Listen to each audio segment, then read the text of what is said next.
welcome to the news update on Enterprise TV. I am Petrina Izeji. The Supreme Court on Thursday reserved its judgment on the suit the federal government filed to secure full autonomy of the 774 local government areas in the country. A 7-man panel of the court, led by Justice Garba Lawal, okayed the matter for judgment after governors of the 36 states of the Federation, through their respective attorneys general, adopted their briefs of argument. The states, in separate preliminary objections, sought the dismissal of the suit with substantial cost. They contended that the Attorney General of the Federation and Minister of Justice, Prince Lateef Fagbemi, SAN, who initiated the action on behalf of federal government, lacked the legal right to do so.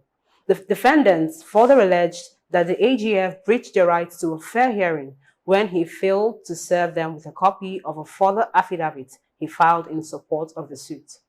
Some of the states argued that they already have democratically elected local government officials in place, insisting that the suit by federal government amounted to an abuse of the judicial process. The Independent Corrupt Practices and Other Related Offences Commission, ICPC, has invited the official of the Ministry of Foreign Affairs who leveled sexual harassment allegations against the permanent secretary in the ministry for an interview.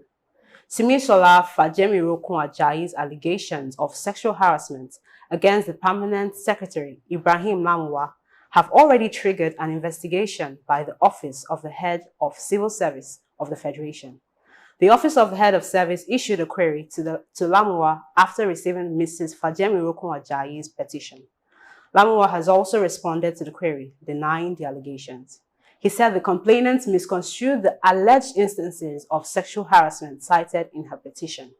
The ICPC's invitation letter to the Minister of Foreign Affairs, Yusuf Toga, asked him to release Mrs. Fajemirokun Ajayi, his aide, for an interview at 10 a.m. on Friday. It is not immediately clear whose petition led to the ICPC investigation or what exactly the agency is investigating. The Independent National Electoral Commission, INEC, has published the final list of candidates and their running mates for the November 16 Ondo governorship election. Sam Olumekun, National Commissioner and Chairman, Information and Voter Education Committee, disclosed this in a statement issued in Abuja on Thursday.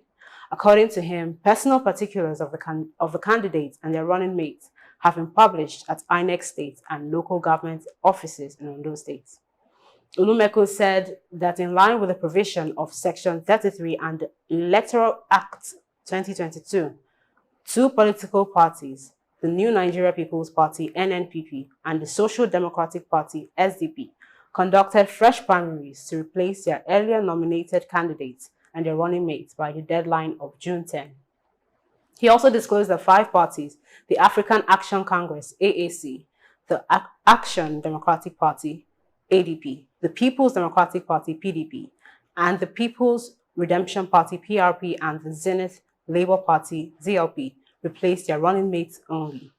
Olumeko said that with the conclusion of the nomination process, political parties were now permitted to start public campaigns from Wednesday, June 19, till midnight of November 14.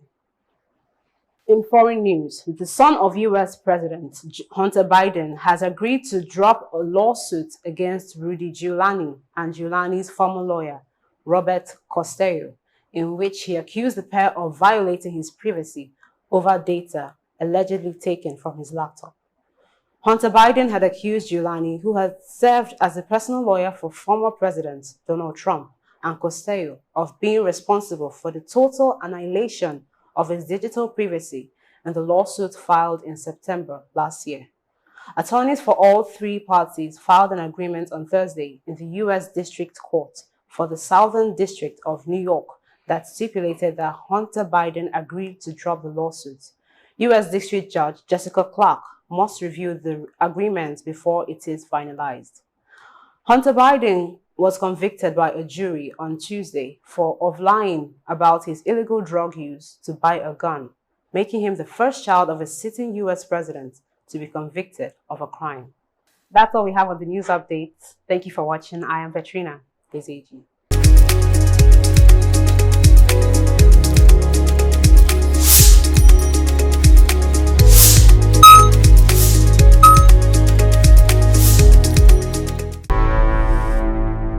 Enterprise TV, a tradition of truth.